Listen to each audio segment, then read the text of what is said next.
Hi friends అందరికీ నేను ఇన్ఫర్మేషన్తో అయితే మీ ముందుకు వచ్చాను. ఆ ఇన్ఫర్మేషన్ మీరు కూడా అందరూ చూడాలి, కంపల్సరీ శ్రద్ధగా వినాలి, చూడాలి. అదేంటంటే అసలు మనం ఈ భూమి ఎక్కడుందో, మా భూమిపై మనం ఎక్కడ ఉన్నామో, అదేంటో మీ జీవితం ఏంటనేది కూడా మీకు తెలిసిపోద్ది చూడగానే. చూడండి.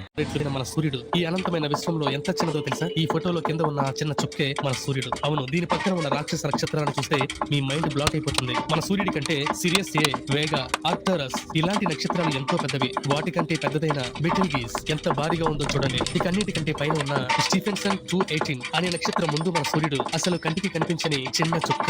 అలాంటి స్టీఫెన్సన్ లోపల మన సూర్యులు 10 కోట్ల మంది పడతారు. ఒక్కసారి ఊహించుకోండి, అంత పెద్ద నక్షత్రాల ముందు మన సూర్యుడే ఒక చిన్న ఆవగించంత ఉంటే ఆ సూర్యుడి చుట్టూ తిరిగే భూమి ఎంత చిన్నది. ఆ భూమిపై ఉండే మనం ఎంత అల్పాతి అల్పం అయినా సరే మనకున్న ఈ చిన్న జీవితంలోనే ఎంత ఈగో, ఎన్ని కోపాలు. మనల్ని ప్రాణంగా ప్రేమించే వాళ్ళతో చిన్న చిన్న గొడవల వల్ల నెలల తరబడి మాట్లాడకుండా బంధాలను దూరం చేసుకుంటున్నారు. ఈ అనంతమైన సృష్టి ముందు మన కోపాలు, మన అహంకారాలు చాలా చిన్నవి. మనం ఇక్కడికి తెచ్చింది లేదు, తీసుకెళ్లేది లేదు, ఒక ప్రేమ తప్ప. సో ఇప్పుడే మీ ఈగో పక్కన పెట్టి మీకు నచ్చిన వాళ్ళని క్షమించేయండి, ప్రేమను పంచండి. ఈ వీడియోని మీ బంధువులకు, స్నేహితులకు షేర్. చూశారు కదా ఫ్రెండ్స్, ఈ వీడియో మీకు ఎలా అనిపించిందో కామెంట్లో పెట్టండి. బాయ్.